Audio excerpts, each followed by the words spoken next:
Hey, thanks for joining me. Let's just wrap up the Gen-13 miniseries. I figured I'd just get issues 4 and 5 done. I started out with issue 1, did that one by itself, and then did issues 2 and 3 not too long ago. Let's just wrap it up. Issues 4 and 5. Just to recap my thoughts on the book, I didn't collect it when it first came out because, as I've said, at the time, I was not a fan of Campbell's work.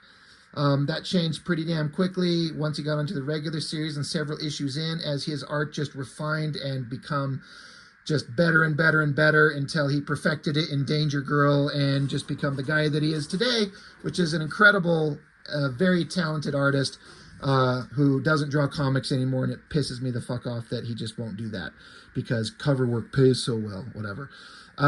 It just reminds me of that, like, this is a guy who doesn't love comics enough to want to draw them. He wants to draw the characters on covers for a really good price and make a nice living. I get it. I respect it. That's great. But I'm just looking for the guys who are like my favorite artists ever and just love comics so much that they still want to draw them on occasion. For God's sakes, Liefeld won't stop. As much as sometimes some of us kind of wish he would, he won't stop. Even Jim Lee, he's getting started on the Batman Hush 2 series. That guy's a millionaire. He doesn't have to make comics, but he wants to. I think I saw recently that Joe Quesada is even coming back to draw some Marvel something or other. He said, even when he got hired on to run Marvel back in the day, years ago, he said that part of his deal is like he's still got to be in the trenches drawing because that's what he loves. I respect that. And then just cover artists who just they're good, they're great. You know, I love Campbell. He's so good now, but I just wish he wanted to draw comics. You know, but he doesn't want to. He wants to do covers. So that's a recap of my personal feelings, not that you care. And then a recap of the story. Fuck, it's, you know what I've said about these Wildstorm books. They're written by Brandon Lee, Jim Lee, and Brandon Choi. Brandon Lee's a dead son of Bruce Lee. The stories always suck. It's the most cliche, like, B-movie action science fiction-y shit. There's nothing there. The only thing that makes this work is Campbell's artwork. And I say, I wasn't a fan of his work at the time, but looking at it, I see why people did like it to start. I get it. It was a fresh take, a kind of a cartoony, animated kind of look that wasn't the same as a lot of other artists just trying to ape Jim Lee's style. You know, Campbell had something unique. And it worked. And I wasn't a fan of it. But again, like I said, I changed my mind pretty damn quick. But looking at this work now, years later, I'm actually more of a fan of it now than I was before, even if it's still not it's not peak J. Scott Campbell, but you see the master that's just right there waiting to explode out. Having flipped through both of these books just before recording, it's kind of funny. In my estimation, I kind of feel like issue 4 feels like it should have been the wrap-up to the series because you got the double cover with all the characters, and the art inside this, you can see that Campbell's really, really trying, putting everything into it. And then for the final issue of the miniseries, it's just them standing in a white blank background, and the art in this issue, in my opinion, took a significant nosedive. Not everywhere, all over the place, but the amount of rendering and the time spent on the pages, I feel like he put everything he had into this one, and then I'm just assuming that maybe he was burned out and tired and just, he couldn't put everything into every panel on issue 5, and it shows, in my opinion. Now, there's some pages where they do look good. Like he got a little bit of energy back and, rendered the shit out of this panel here, that panel there. But comparatively, the art in issue 4 is just way better. And it's just representative with the covers. Like, I don't mind the character standing back to back, especially when Fairchild's beautiful ass is staring at us and the white void background. But comparatively, this one took a lot more effort. And it's, 2 images. There's a lot that went into that. So The characters, whatever. The only one who's interesting is Fairchild. You know, like nerdy girl in college, super brainy girl, and she gets recruited by this government agency to go into this special program, unbeknownst to the kids, because she's one of multiple kids, that were given some kind of treatment that gave them superpowers that manifested in different ways. One guy's basically the Human Torch. One of them's a ditzy dumbass that can float. One of them's a fucking retarded dumbass that can like turn himself into rocks or something. One of them is a lesbian Native American girl who can make things rain. Although the lesbian part wasn't introduced until way later. But the Fairchild character, going from like a, 5 foot tall, 112-pound little girl into like a 6'4", muscly, busty Amazon goddess, that's interesting. It doesn't hurt that she's hot as hell, and J. Scott Campbell is good at that shit. Splash page opening. Splash page, double splash page. Do we get that? We do not. But opening with a splash page in a comic book, honestly, is never a bad way to go. It just grabs you. The only thing that sucks is that Jim Lee and Brandon Choi spread all this text everywhere, and I guarantee there's nothing there that fucking is worth reading. They can't write. I do appreciate that they got J. Scott Campbell involved. I don't know how that happened. What series of events led to them going, hey, Campbell, we're just hiring you to draw this. We're going to write this. But as it went on, maybe the popularity, because Campbell's popularity skyrocketed with this thing, as I recall. And this is 94, so this is right at the comics industry is just going nuts. And he was hyper popular. And so maybe they're like, hey, people love you on this. Do you enjoy doing this? What do you want to do? What excites you? This is pure conjecture on my part, but it would make sense for them to go like, hey, get involved in the story. So good for Campbell, And again, Campbell's the only thing that really has the appeal. This story in this is not interesting, really. There's very few story elements in this stuff that make me go, oh, there you go. That's something unique. That's cool. Bullshit text everywhere. Not my favorite face. Again, Campbell, if you were to draw this again today, it would look so much better. I mean, giant bug eyes, and it's certainly fine. But compared to what Campbell can actually do now, this is not the same thing. I kind of feel like I want to bust out. I've got an art book. Do I have it sitting right here? This is why I should be prepared as an actual good YouTuber.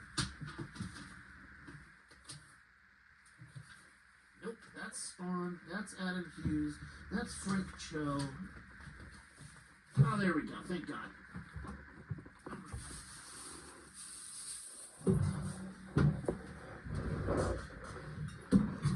I'm just like the worst YouTube guy. I know, you should go find a better channel.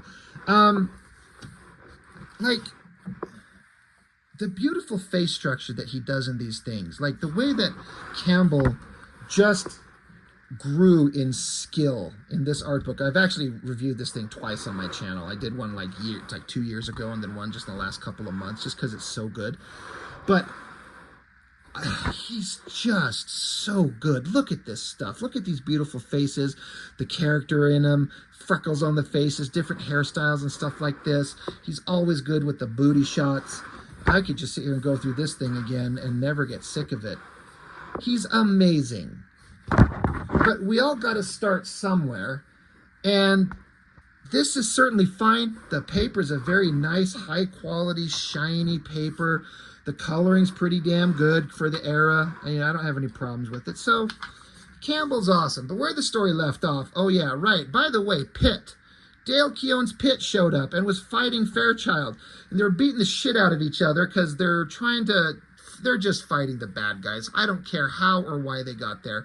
But it's also been established that John Lynch has started to have a little bit of change of heart. He's been like just this villainous character, but he's like, I don't know if I dig everything that's going on. So evil bitch Ivana is saying, take these guys away and kill them. And Lynch is saying, no, we don't need to kill them. Take them into custody. And so she's freaking out. Like, don't just, I'm in charge. So while they're fighting, Pitt and Fairchild, the most unlikely character kind of duo in the history of Image Comics. I don't hate it, but it's really weird. They're like, hey, while they're yelling at each other, maybe we should fucking get out of here. So, you know, Lynch is just continuing fighting with her. He's like, be reasonable, bitch. There's no need for bloodshed. She's like, bitch, I'm in charge. So she's like, hey, Black Razor, give me your gun. So she takes the gun away from the soldiers, and because they refuse to follow her orders, she just blows them away, just kills them, but somehow doesn't shoot Lynch as well. She's like, yeah, you can both just die. So, okay, that was weird. So Fairchild knocks her feet out from under her. They fall to the ground. And there's a shot of her and Pitt just standing there getting ready to fight. So Ivana gets on a communicator. Is like, code red, CENTCOM, whatever that means. And so a bunch of generic douchebag soldiers, like maybe it's an upgrade from generic soldiers. Now these are like super generic soldiers. To J. Scott Campbell's credit, he's tasked with drawing faceless, badass villain soldiers with guns that are nothing except something for the heroes to punch. But he does a pretty awesome angle. The design on these outfits is actually pretty cool. The guns and the tech is all fantastic. Like, this shit looks good. So Campbell's taken every opportunity to like, all right, if this was anybody else or a lot of others would have just like slopped together some generic something, but he made something awesome. So while that's going on, the other characters, you got Freefall and, oh yeah, Timmy, the kid that Pitt's always hanging out with. She's up here with Freefall. You got Burnout, Rainmaker, and Grunge, and they're looking down a hole where I guess Freefall, or rather Fairchild and Pitt fell. And one mildly funny thing is that all these characters just barely met this Rainmaker chick. She just showed up. She's just there, and she's on their side. But stupid Grunge keeps getting her name wrong. He says she must have come back to rescue us, Painbreaker. She's like, my name is Rainmaker. He's like, oh, right, sorry about that. So he fucks up her name once or twice, and that's kind of funny. I don't know if Jim Lee is helping on the layouts as much. I think I was talking about in previous issues, especially number 1, very obviously. It looked very obvious to me, and there's some visual, like, physical proof of this, that Jim Lee did the rough layouts for J. Scott Campbell to follow. I don't know if I feel the Jim Lee layout as much in this anymore. I'm like, maybe he's comfortable enough that he's kind of doing okay on his own. Again, Campbell, in my opinion, he was like this prodigy just waiting to explode, and explode he did. So I wonder if he's just kind of doing the layouts on his own, because it's working.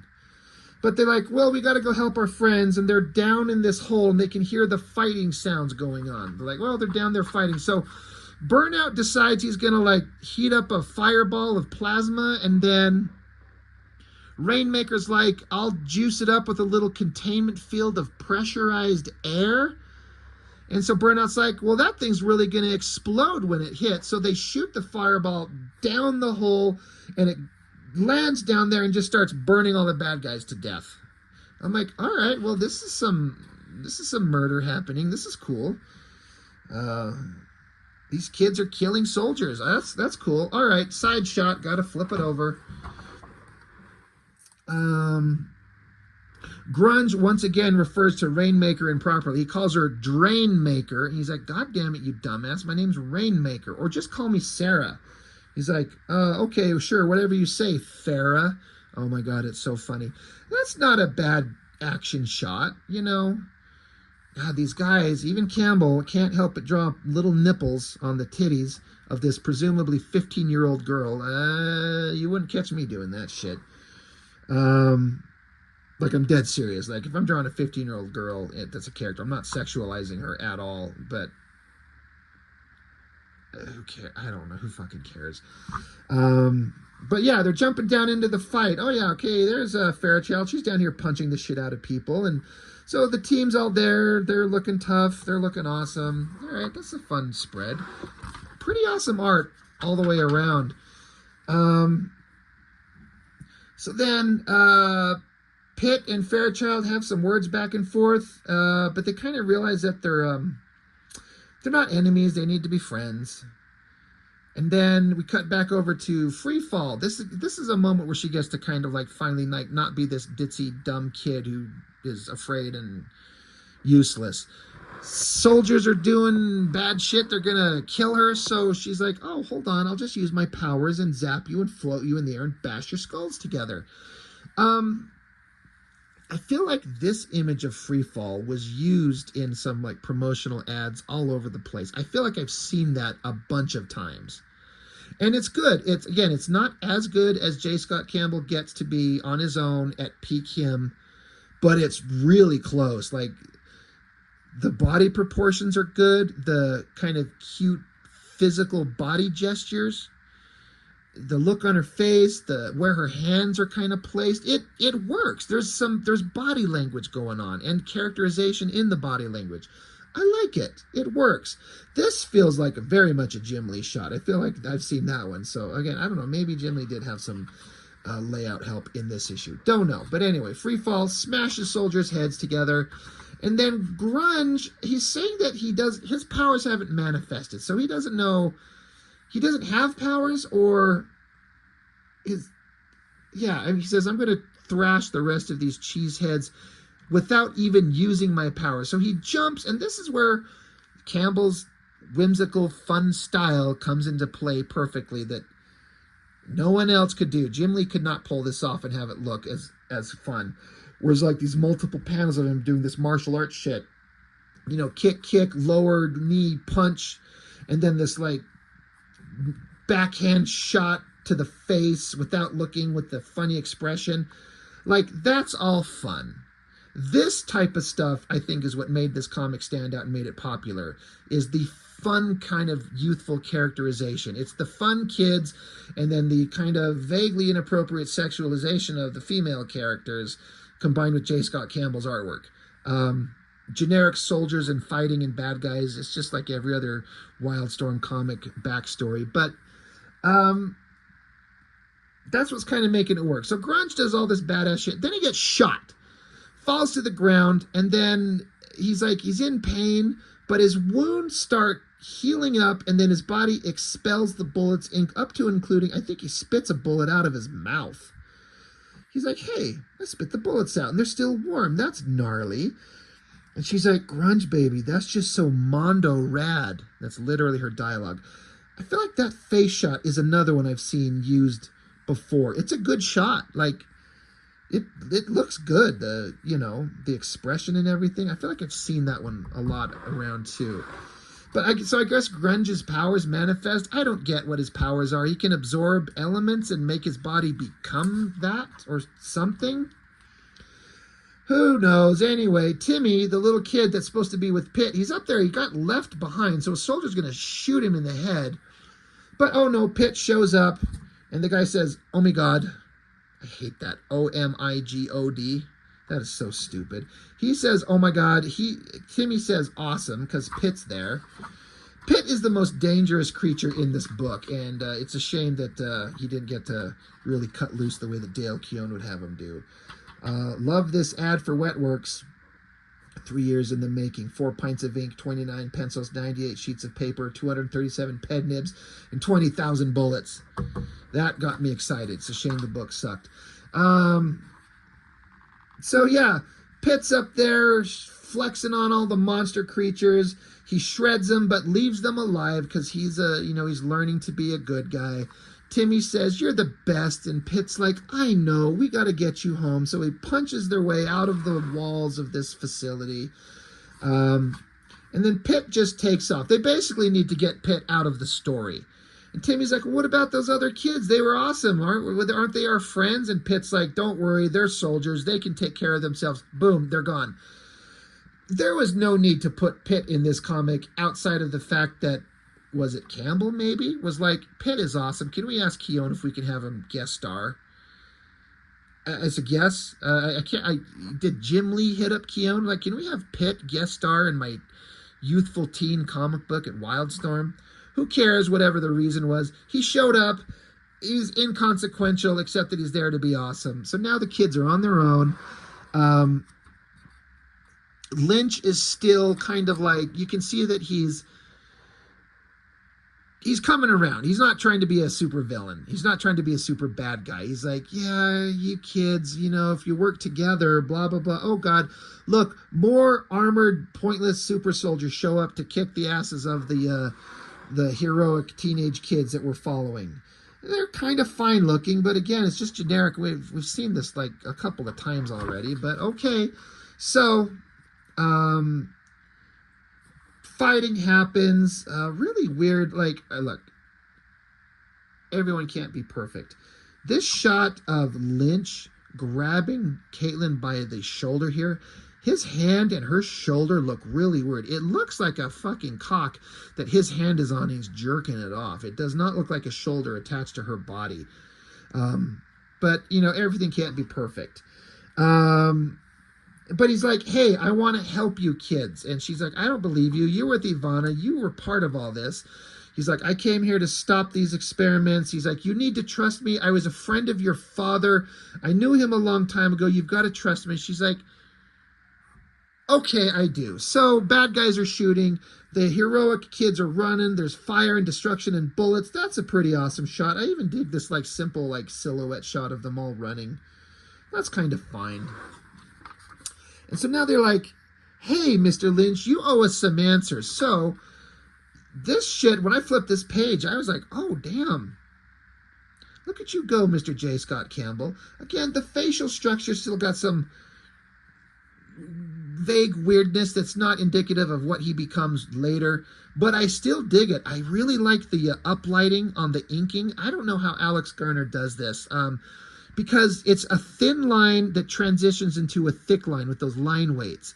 And all this inking is done by hand. So whether they're using the old trusty Hunt 102 or a brush, I'm just infinitely fascinated how these inkers throw these lines that are so long. I mean, that is a nose. The nose is probably like, the drawing is like this long. So the line that they have to throw starts here and ends a long stroke. And they're so evenly spaced.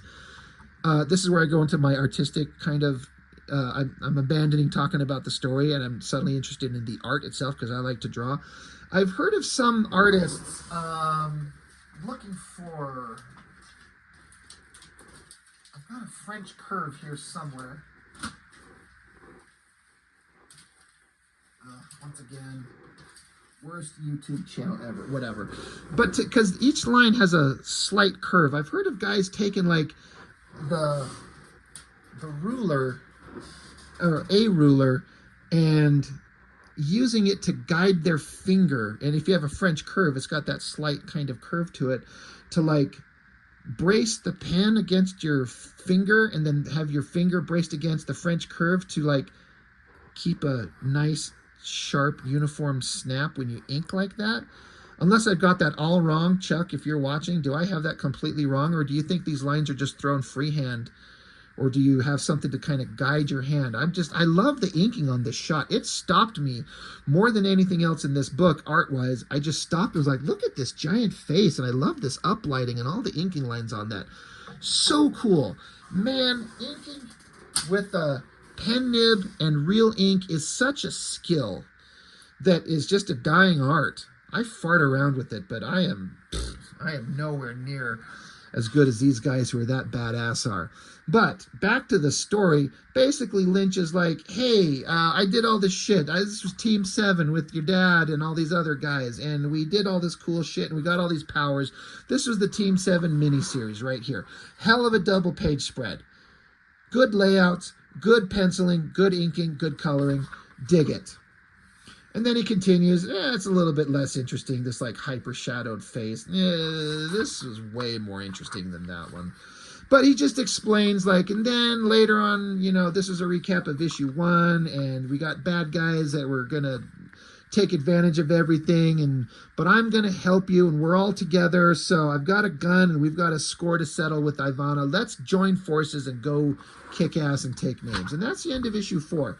So like I was saying, artistically, the art inside this thing, really damn good. I always like this ad because, I mean, the part where Caitlin's tits are resting on Grunge's head and he's just looking. Like, look, if we tumbled and we fell and some hot girl's boobs just naturally ended up on my face, I'm looking too. I'm allowed.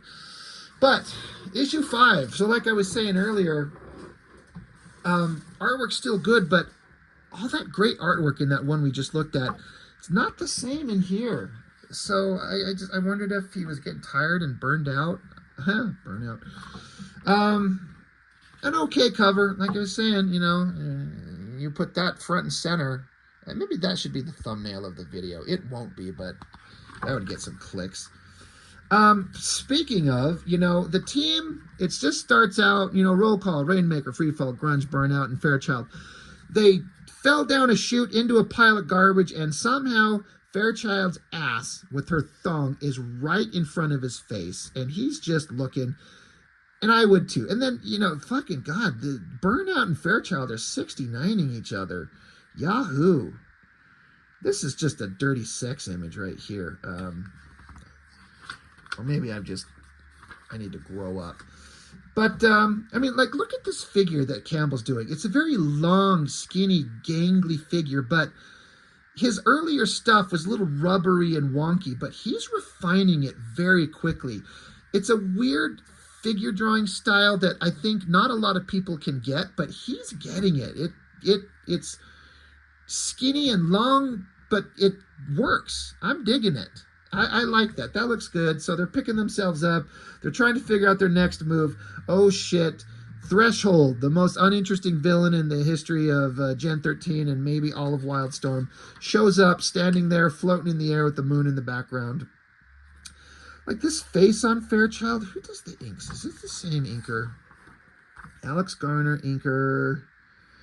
Any ink assist by Sandra Hope. I don't know. I was going to say the inks on this face don't look as good. None of the artwork is quite as good. But yeah, bad guys. So, all right, well, now we got to fight. So Burnout shoots some fire. Threshold just gestures and can redirect that fire back onto him. So Grunge, I must have missed it where they explained what his powers are, because he just grabs onto some rocks and it turns his hand into some rock. That's a pretty awesome, energetic punching shot. But Threshold just stops with whatever his ability to move things with his mind. I don't know if he's got telekinesis or whatever. But he just, like, snaps Grunge's arms back and snaps it off, it looks like. But if he can turn into stone and snaps his arm off, it doesn't hurt him.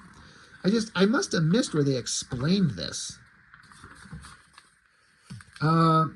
Campbell, you know, like every other artist of this era, and I don't mind it, I'm actually a fan, never hesitating to take the opportunity to draw, like, the body and put the girl's ass front and center. Although I do feel like certain other artists would have positioned her leg over here a little bit differently so he can stare straight up her snatch, but he resisted doing that, and I actually appreciate that. But yeah, she's there. She jumps onto his back, tries to choke him out or something. He just flips her over and sends her to the ground. Like, that drawing of her, it just is kind of weird. It's just not quite as good as some other things. It's still certainly fine. We're back with Ivana, whatever the hell. These are Gen active subjects, you know, people that they're, I guess they're abandoning this building. Yeah, what is going on here? They're going to abandon, but Lynch shows up to point a gun at her because they're trying to get away with these other superpowered beings. They're just like naked bodies of men and women that they're stealing. So Lynch has got the gun to her head. Again, this art, like, this is not as good as Campbell can do. It's kind of weird. These are kind of weird. The positioning of everything is odd. It looks like he's got the gun to her forehead. Then he actually shoots, but then she just blocks it with her fist and it reflects back and she hits him in the eye. How can he take a bullet to the head? But you can see that she's got like a robotic arm underneath her skin. And so like robotic tendrils come out of her hand. So I'm like, I didn't know this Ivana chick was like robotic because I didn't pay attention to her because who cares? She's boring. But apparently she's part robotic. So they fight, drags her around. Again, just some rough rendering and inking going on here. It's not as good. And I don't mean to like disrespect the ink assist from Sandra Hope, because she's good. She's an amazing inker these days, but maybe this is early work and maybe this is her inks and maybe it's just not as good as Alex Garner's. Complete guess on my part. But I follow Sandra Hope on Instagram, and she's really good. Like everything by hand, brush and traditional ink work, so fantastic. So go follow her. But that's just me guessing, because something about the line work on some of these things is not the same. So I'm just guessing there. Threshold still fighting the kids. He's yelling into the air. Rainmaker and Freefall are doing whatever the hell. And of course Rainmaker, because she's Native American, because Roxy, you know, Freefall, she's freaking out. So because she's Native American, she has to say the traditional Native American speech. I won't give up without a fight. Do you hear me? I was born an Apache. The blood of Geronimo flows through my veins. Like, shut up, guys. The writers of the comic, like, stop it. That's so stupid. Anyway, we gotta go fight. So then Threshold's just standing around talking some shit. He's gonna kill them. He does something to their brains. They're on the ground. Another awesome ass shot. How many ass shots of Fairchild have we had in this book? 1 right there. 2 right there. 3 right there. 4. 5. 6. 7. I mean, I guess when she wears basically a swimsuit and it crawls up her ass, you're going to put a character in positions where we're staring at her ass. And I don't mind. It's Campbell, but it does stand out. I think even Campbell mentioned that he's a little kind of embarrassed, cringy about the way he draw thong asses on these characters all the time. I don't think he'd do that. He'd certainly draw sexy, but he wouldn't draw the thing crawling up her booty pipe. Meanwhile, Burnout is over here, and then there's this character, this Bliss girl from the comic, who's wearing this weird, like, side-open, strappy slut outfit, and she's into him for some reason, so she comes over and sits on, like, dude, Burnout's having a good day. He's over here 69ing Fairchild, like, Yahoo, sign me up. And then Bliss, she's just getting on him with that body, and he's wearing spandex. She's going to be feeling a lump pressing up against her in 2 seconds flat. So they flirt, or she does some evil villainous flirt, and she makes out with them. And then look at this shot. That is a fucking sex pose right there. And I'm not actually bitching about it. It's just funny. And it's so blatantly obvious, but this was part of the appeal. It's the sex appeal in this book. That is 2 people fucking. You know? And Campbell did a pretty goddamn good job. It's pretty hot. So, who? Rainmaker, because she's, you know, Native American. She control weather or something. She's got Storm's powers. She gives her a little electrical charge, knocks her on her ass, and then jumps on her and is going to break her arm if she doesn't give up some information. Okay, sure. Back with Lynch and Ivana, they're fighting. She's robotic, so she's got some knives sticking out of her arm. Again, this artwork is just not the same. It's not on the same level. So something was going on. But Lynch uses his powers. He's hesitant to use his powers because I don't know if he's worried that he can't control them.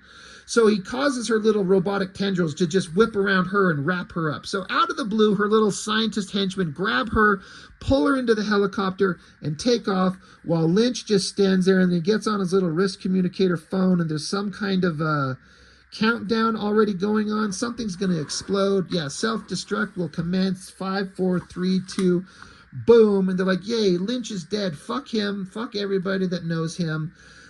Evil cackling smile.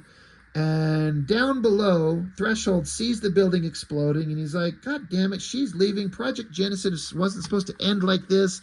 Victory was within our grasp. So then Threshold, they're like, hey, you guys have lost. You should run away. And he's yelling at them, no, I will kill you. And God, it's just, who fucking cares? What are they going to do? Somebody shoots at Threshold? Who's shooting at him? Oh, well, somehow Lynch survived. He must have had a teleportation device. So he shows up with big cybernetic super badass soldiers and shoots at Threshold Guy. And of course, Campbell's taking the every opportunity to draw Fairchild, them boobs pointing at us and the curves and the hips and the tummy and the legs, because that's what you do. So they have a dick measuring contest, and Threshold gives up because he knows he's got a micro dick. So he picks up Bliss, throws her over his shoulder so we can have an ass shot. You know, funny. They fly off into the sky. Yahoo, they're gone. And so we've won. The Gen-13 characters are now a team. Oh, and by the way, Lynch, I don't know who this girl was. He calls her Hawkins. I don't know if she's been introduced already. Her and some other dude, they're in these, you know, mech suits. They showed up and saved the day because they're awesome. That's pretty cool. But then Lynch is like, well, hey, Hawkins, you're awesome, but take off. I need to quit, and I have to go underground. You don't get to just quit this company. They're going to kill me, so you guys go off and do whatever.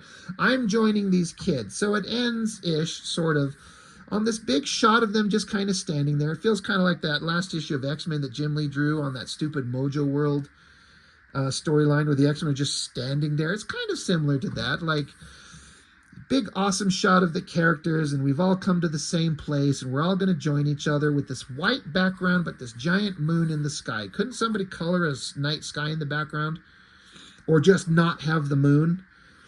But it's all fine. It's kind of unfortunate, the placement of Fairchild right in the seam of the book. It's kind of weird. Grunge and Freefall are kind of funny, hanging out. But hey, we should all run off together. You know, we're going to have to go into hiding. Our lives are in danger, but we have, you know, common cause and purpose. We should stay together. They're like, hell yeah, fuck yeah. They all like do a jumping air high five to each other. And then Grunge flips the panel of the page up literally and says, hey, be on the lookout for Gen-13 number 0. And then the regular series will be coming in early 95. And the end. So it's pretty by the numbers shit, right? I've said this, I'll say it again. If Campbell was not drawing this book, if this was anybody else at Wildstorm, and I mean anybody, any swinging dick, this doesn't work. I mean, fight me on that. Like, prove me wrong. How do you do that? Like, I'm just being a douchebag. The only reason this story works is because Campbell's involvement in the art, and I think the direction of the story to add kind of the fun, whimsical kind of approach that he has. No one else. Those other great artists that, like, you know, you got your Brett Booth, you got your Scott Clark, you got your Ryan Benjamin, all those guys. If they're drawing this, it might look pretty, but it would just be another generic Wildstorm book that just came and went, no one gave a shit about. But this thing took off. This was hyper popular, and I submit always that it's because of Campbell's work. And I don't think that there's any argument against that. I thought this fan art was kind of funny because they're drawing Freefall, who's supposed to be like a 15-year-old girl, but somebody made her look like a 45-year-old woman. You know, no disrespecting on his work. It's not bad, but she doesn't look like a teenager. And then the ad for that classic ad for the Wildcats bullshit, crappy animated cartoon. Yeah, that was a waste of time. Anyway, Gen-13. Going through these books is the first time I got to read this miniseries. Like I said, I didn't get into the Gen-13 comic until several issues into the regular series when, in my, you know, bullshit egotistical estimation, the art suddenly was good enough to warrant my money. But I don't regret, you know, picking it up when I did, because, again, the stories were not that great. The kids are funny. The interaction of the characters, these kids, are fun, and Campbell's work makes it work. But the basic stories, it was all about the art, let's be honest. So anyway, getting to go through this 5-issue Gen-13 miniseries now that I've wrapped it up, it was fun. I have a newfound respect for the skill that Campbell clearly had very early on. I didn't care for his work at first, but man, he got there fast. So, that's all I've got. Thank you so much for watching. I appreciate it. I will see you next time.